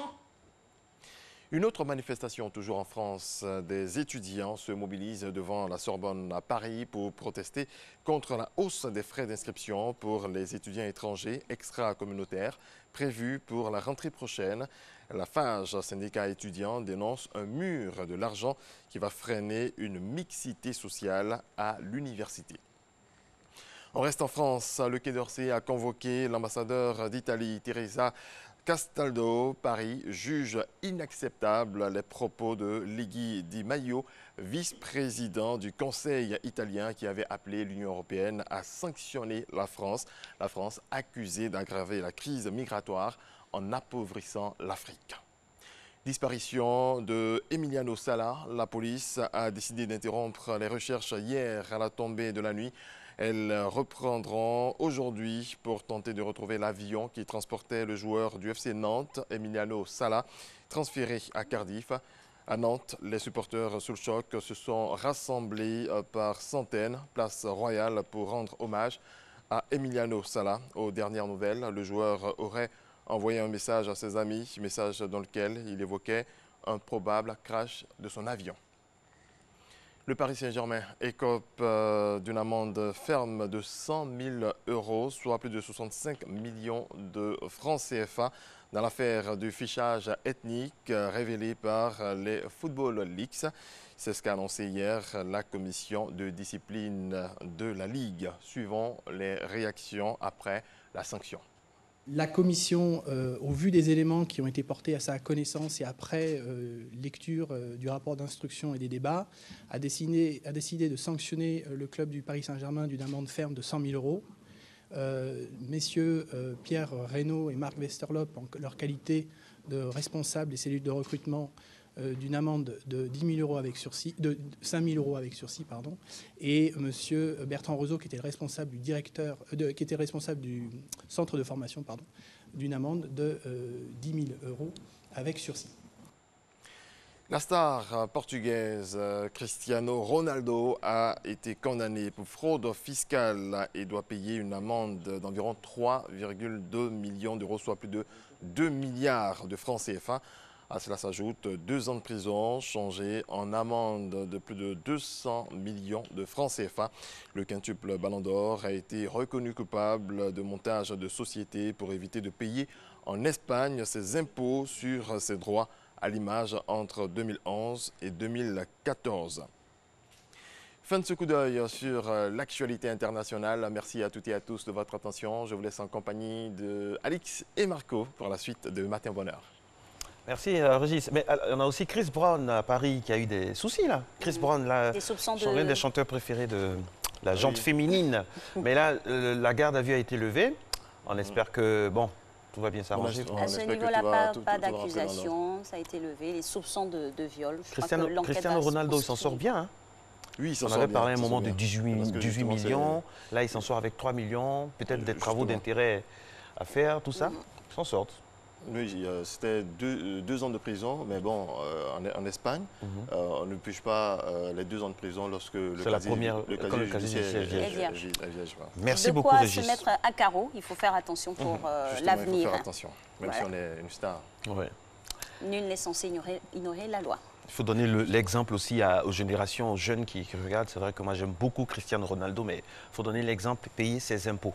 On paye nos impôts, non? Comme Kiki Mbappé. Oui, Kylian Mbappé, c'est le chouchou d'Alix et de Kylian qui nous regarde du côté d'un endroit particulier. Merci d'être avec nous. Il est 7h07 maintenant. C'est la thématique, dernière ligne droite de cette émission avec le docteur Joe Frédéric Zawi. On l'a dit depuis le début de cette émission, nous allons parler vraiment d'une chose déconcertante, les mœurs, dépravation des mœurs en milieu scolaire. On parle de tontine sexuelle, on parle de choses qui nous font peur. Vraiment, attention, très chers parents, à vos calepins, prêts, regardez.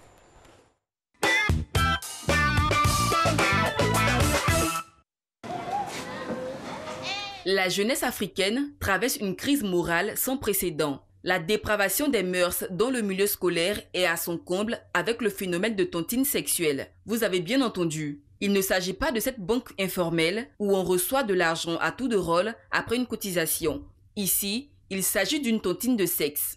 C'est le sexe qu'on s'offre entre élèves moyennant une cotisation tournante. J'ai déjà entendu parler de tontine sexuelle. C'est des jeunes garçons qui cotisent pour louer une maison pour coucher avec des femmes. Ils le font pour juste découvrir ce qu'on appelle une femme, juste pour se faire plaisir qu'ils le font. J'ai appris que c'est au milieu, ce sont les élèves au lycée qui pratiquent ça. Ils font la tontine comme les mamans font à la maison là. Ils font la tontine et quand c'est le tour d'une personne de ramasser, ils vont louer une chambre d'hôtel. Ce sont les enfants qui regardent les films porno. La pratique a cours au Togo, au Bénin et au Sénégal. Elle a été découverte en Côte d'Ivoire au cours d'une enquête menée par une ONG sur la sexualité des jeunes et les grossesses à risque sur la période 2017-2018 dans les villes de Bouaké, Daloa, Yamoussoukro et Abidjan.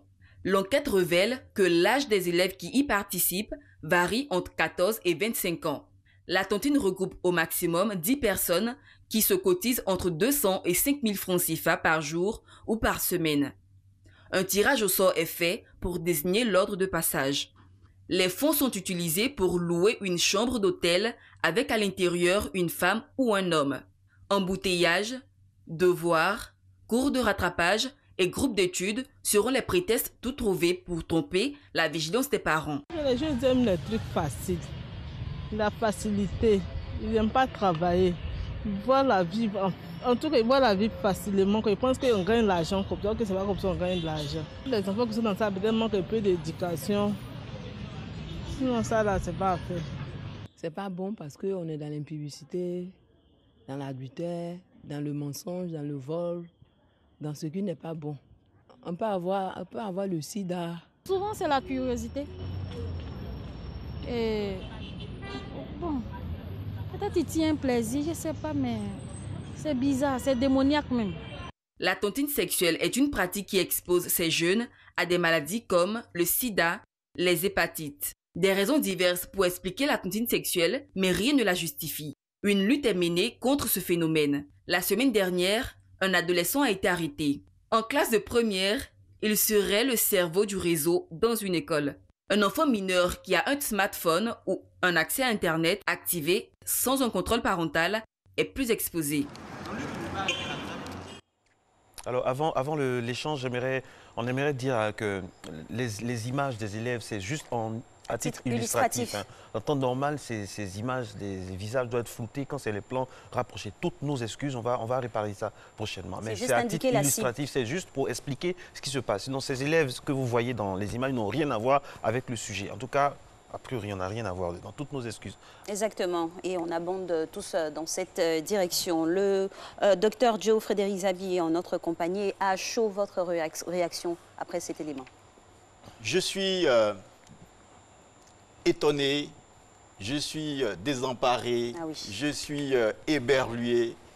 Les superlatifs ne manquent pas pour qualifier le sentiment que j'ai depuis 4 ans. Parce que moi, j'ai entendu parler de ce phénomène, j'ai commencé à l'étudier depuis 4 ans maintenant. Il faut savoir que c'est un phénomène qui est né au Bénin. Et puis, ça a été exporté au Togo, avant que ça franchisse certaines frontières et que ça soit maintenant installé sur les bords de la lagune Brié, bien enrichi d'une autre façon de faire. Parce qu'à l'origine, le phénomène ne se présentait pas sous la forme sous laquelle elle se présente en Côte d'Ivoire. À l'origine, au Bénin, c'était des jeunes filles, des élèves. C'était essentiellement des filles qui se mettaient ensemble, qui cotisaient. Elles ne cotisaient pas de l'argent, mais elles mettaient le grappin sur un gros bonnet. Et puis, elles sortaient avec ce monsieur-là qui lui donnait de l'argent, en fait. Et dans le groupe de 10 personnes, par exemple, ou bien de 5 personnes, elle se passait à tour de rôle le même monsieur. Et donc, chaque fois qu'il donnait de l'argent à l'une, elle reversait cette somme d'argent-là dans une cagnotte. Et au fur et à mesure, l'argent était reversé dans la cagnotte. Et puis, à la fin du jeu, en fait, toutes les filles se partageaient cette somme d'argent. C'est comme ça que le phénomène est né. Mais avec le passage à travers plusieurs frontières, le phénomène a été dénaturé. Ça a été enrichi ça de façon vraiment diabolique. Parler d'enrichissement dans ça, enrichi? Non, quand je parle d'enrichissement, il y a des éléments ajoutés. Et justement, c'est quoi la particularité quand ça arrive en Côte d'Ivoire? En Côte d'Ivoire, ici, la tontine sexuelle se présente sous plusieurs formes, en fait. Hein. Il y a aujourd'hui, par exemple, la première forme que je peux dire tout de suite, c'est des jeunes garçons qui se mettent ensemble, qui se cotissent de l'argent. 200 francs, le reportage l'a montré, 200 francs, poche, 500 francs, 2000, 5000, en fonction de la bourse de chacun, ils mettent cet argent-là ensemble et à la fin de la semaine ou à la fin du mois, par exemple, ils tirent au sort 2 personnes ou une personne à qui cette somme d'argent est dédiée.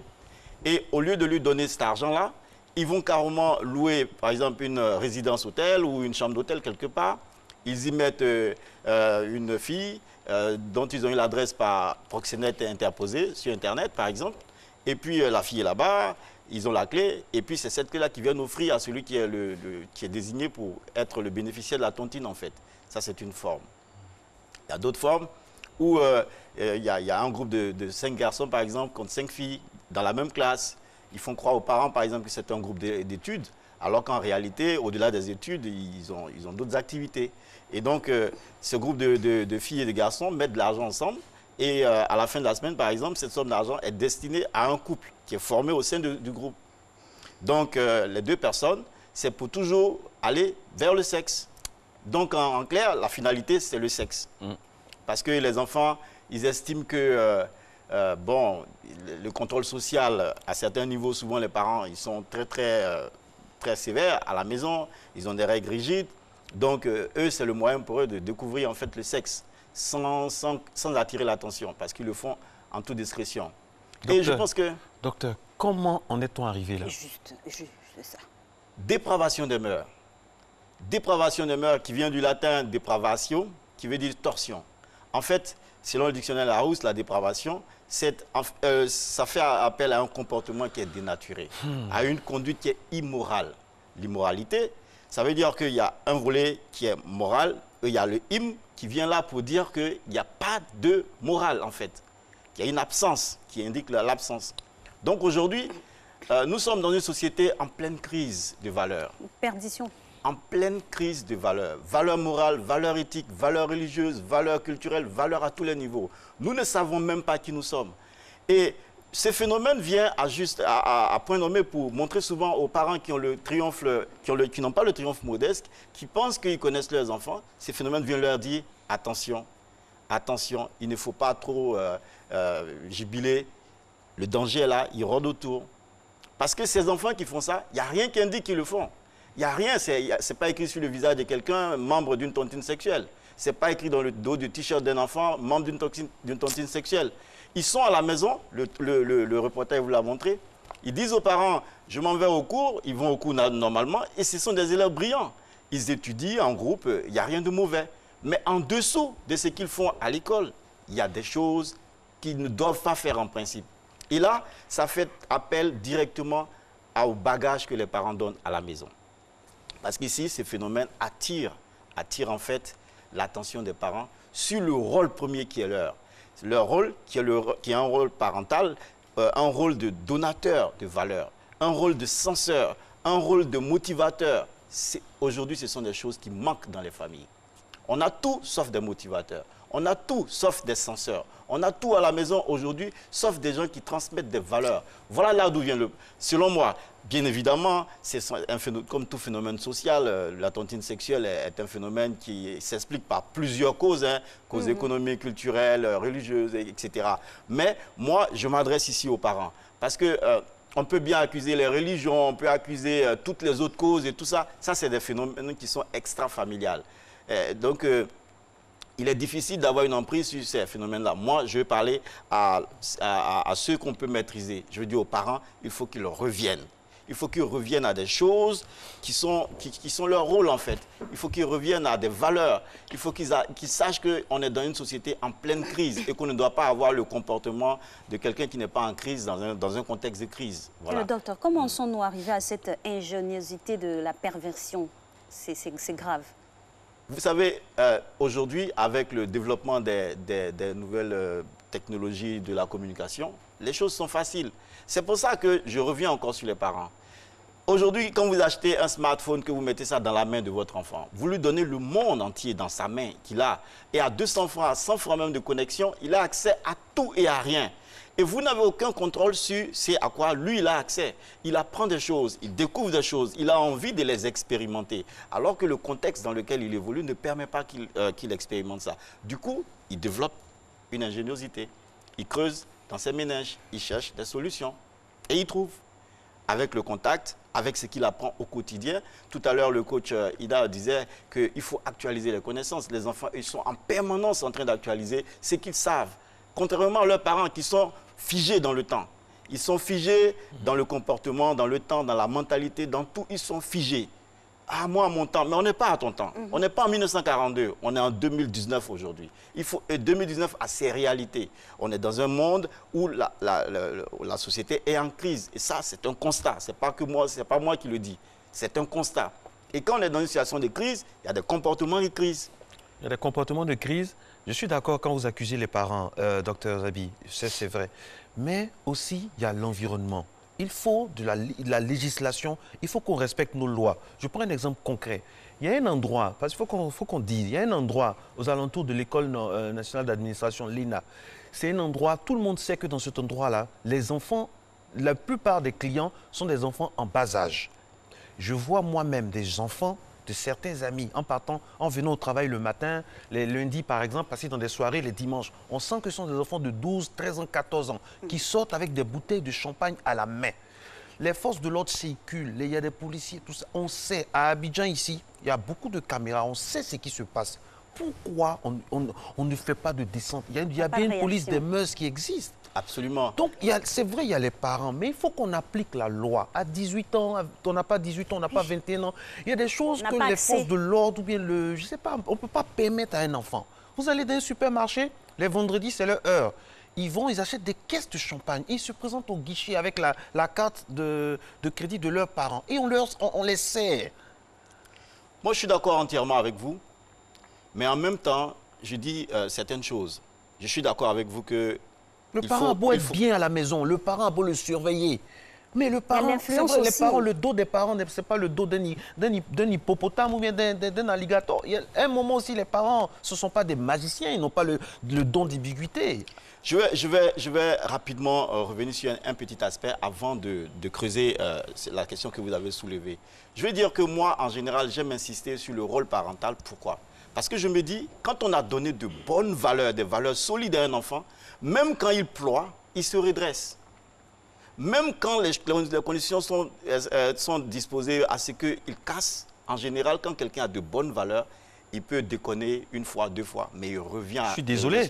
Un parent, on peut donner une bonne éducation à notre enfant. Il va bien travailler à l'école, mais à côté, il va faire des bêtises. Je suis d'accord avec vous. Vous savez, les bêtises font partie de l'homme. Il y a un côté naturel de l'homme qui est bestial. Et ce côté naturel de l'homme le pousse en général à faire des choses... À quel niveau? Comment? À quel degré, à quel niveau ces bêtises-là devraient être tolérées, surtout quand on parle d'enfants? Ça doit être... Moi, je ne pose pas la question en termes d'être toléré. Il faut aider l'enfant à faire grandir en lui le côté humain par rapport au côté bestial. Il faut l'aider à faire grandir ce côté-là. Parce que nous avons tous les côtés en nous. Et c'est le côté qu'on laisse grandir qui s'exprime. Vous pensez que le parent qui est cool, qui parle avec son enfant, qui fait tout, vous pensez que ça le met à l'abri? Il y a des enfants qui sont très bien non, je éduqués, finis ici. Dehors, il n'y a pas une législation. Il n'y a rien pour freiner. Je vais en venir à la législation. Mais je veux d'abord qu'on soit d'accord sur le côté familial. Sinon, je suis d'accord avec le côté législation, mais je vais en venir. Il y a des parents qui font leur part, hein, docteur. Il y a des parents vraiment qui font leur part. Mais si dehors, ce n'est pas accompagné, ça tombe à l'eau, quoi. C'est vrai, il est né en 1942, mais il a traversé le temps aussi pour arriver en 2019. Donc ce qu'il dit n'est pas forcément... Il peut associer dans l'air du temps. Non, je ne dis pas cela. Vous savez, le taux répressif n'est pas la solution. Le taux répressif n'est pas la solution. Avant d'arriver au répressif, il faut d'abord procéder à tout ce qui est comme éducation. Et l'éducation, pour moi, c'est la base. Quand un enfant va dans une grande surface et il fait un achat de 3 millions, et c'était à Abidjan, ici, tout le monde sait. Et on lui demande, mais où il a eu l'argent? Il dit, c'est son père qui lui a donné. On appelle son père dit, mais pourquoi vous m'embêtez pour ça? Ça s'est passé en Côte d'Ivoire ici. Mais c'est de ça que je parle. C'est exactement de ça que je parle, Marco. C'est de ça que je parle. Quelle valeur le père lui a donné pour qu'on en arrive là? Pour que lui puisse dire, mais pourquoi vous m'embêtez pour une carte où mon enfant a on peut arrêter. Pourquoi le père, on ne peut pas l'arrêter? Parce qu'il a de l'argent, on ne peut pas l'arrêter pour lui dire, mais oui, mais c'est passible de poursuite, ça. Vous savez, la législation en Côte d'Ivoire, elle existe, hein? La brigade, il y a une législation qui interdit, par exemple, la fréquentation des débits de boissons aux enfants de moins de 18 ans. La législation existe. Mais on n'en est pas arrivé à une étape où il y a une déclinaison de la loi, de sorte qu'on puisse avoir des actes qui puissent donner force à la loi pour agir. Parce que la police ne peut pas agir dans le vide. Il faut que la police ait un mandat de faire des choses précises. La police peut fréquenter des lieux, mais je vais vous dire, Marco, chacun de nous a une responsabilité. Dès qu'ils sont investis dans ce rôle-là, je pense qu'ils ont un mandat pour agir. Oui. Si vous ne portez pas plainte, par exemple, dans un commissariat pour une infraction, sur quelle base la police va aller agir? Docteur, on peut constater les descentes dans des lieux il est 4 heures du matin. Oui. Des policiers sont en faction devant une boîte de nuit où il y a des enfants, à majorité, qui ont 14, 13 ans, qui sortent avec une bouteille de champagne. Dans un pays dit normal, avec N majuscule, mais c'est tout de suite un contrôle de pièces et puis une garde. D'accord, soyons réalistes. Hein, soyons réalistes. La Côte d'Ivoire a quelle population? Nous sommes à peu près à 22 millions d'habitants. Non, soyons réalistes. Abidjan seul compte plus de 5 millions d'habitants. Vous connaissez l'effectif de la police, l'effectif total de la police? Il faut commencer au moins. Non, je n'ai pas dit non. La police fait des choses. La police fait beaucoup de choses. On n'a jamais dit que la police ne fait rien. Mais sur ce plan précis, là, il y a un laxisme. Je me permets de le dire. Parce qu'on voit des enfants qui n'ont même pas des gens. Ce n'est même pas des enfants, c'est des pupilles avec de la boisson qui font des achats. Oui, le matin quand nous on vient, docteur, on les voit. Il y a la responsabilité. Tout le monde le sait. Tout le monde le sait. Ou bien c'est parce qu'on les voit même dans des boîtes de nuit. À cause d'eux, on lève l'interdiction de fumer dans certaines boîtes de nuit. Ils sont là, ils payent des bouteilles à 300 000. Bon, et les parents acceptent ça, ils savent, et ça leur fait plaisir. Il y a d'autres faits aussi sur Internet. Il y en a de la prostitution dévoilée. On se vend sur Internet. C'est courant, hein? On le voit. Et qu'est-ce qui est fait? Normalement, il devrait avoir une brigade de la cybercriminalité qui régule tout ça. Mais bon. Je suis d'accord avec tout ce que vous êtes en train de dire. Moi, je suis éducateur. Moi, je ne m'explique pas beaucoup dans le domaine de la répression parce que toute société mérite la criminalité. Freiner, hein. Oui, toute société a les criminels qu'elle mérite. Et toute société génère une forme particulière de criminalité. Quand les enfants vont dans... il n'y a pas de laxisme. Non, non, c'est pas ce que je suis en train de dire. Peut-être que si vous me laissez développer, peut-être qu'on se comprendra mieux. Voilà. Quand les enfants vont dans le supermarché, la police ne peut pas se déployer dans tous les supermarchés de la Côte d'Ivoire. Ce sont des adultes qui les servent. Ce sont des adultes qui les servent. Le supermarché peut refuser de les servir. C'est de ça que je parle. Les supermarchés sont gérés par des adultes. Ce sont des adultes qui savent que celui à qui je vais servir de l'alcool est un enfant. C'est à lui de prendre conscience de cela et de se dire, à tout moment, j'ai un rôle d'éducateur. Même si ce n'est pas mon enfant, j'ai un rôle d'éducateur. Quand les enfants ils vont faire les tontines sexuelles, c'est dans des résidences hôtels, c'est dans des chambres d'hôtel. Ces chambres d'hôtel ont des propriétaires, ont des gérants. Les gens, ils viennent, ils regardent. Même quand la réservation est faite au nom, par exemple, d'un adulte, même quand la réservation est faite à ce nom-là, ceux qui fréquentent, on les voit, on les connaît. On peut. La police ne peut pas se déployer dans chaque hôtel à tout moment. Donc, il appartient... Non, je veux dire, c'est vrai, la police a un rôle. Ça, je ne le dénie pas. Ils ont des indices partout. Absolument. Dans les hôtels aussi, dans les cabines téléphoniques. Donc, ils peuvent avoir des sons. On ne dit pas qu'ils doivent tout faire, mais quand même, on veut des descentes punitives. Moi, je veux entendre que dans ce pays, on allait dans une boîte et montrer au journal télévisé de 20h qui sera ouvert. Que ça fasse exemple. Pour que ça fasse, ça donne l'exemple. Ce serait mon souhait. Mais je vais vous dire, vous avez vu à plusieurs reprises des descentes plus musclées de la police dans les fumoirs. Est-ce que ça a pour autant fait disparaître les fumoirs? Parce que c'est un phénomène, c'est une gangrène. Vous préconisez quoi alors? Ce que je préconise, c'est ce que je suis en train de dire.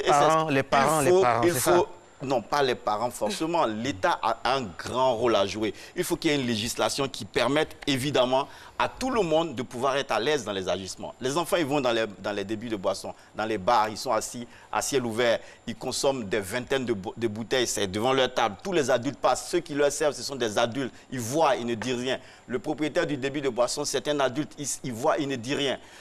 La police fait ce qu'elle peut faire. Elle peut venir fermer aujourd'hui un maquis, mais elle ne va pas fermer tous les maquis du pays parce qu'elle n'a pas cette force de déploiement qui est totale, en fait. C'est ce que je veux dire. Et donc, il faut aider les forces publiques. Et qui aide les forces publiques? Chacun de nous a un rôle à jouer. Parce que ce sont nos enfants qui vont... Il faut les équiper aussi.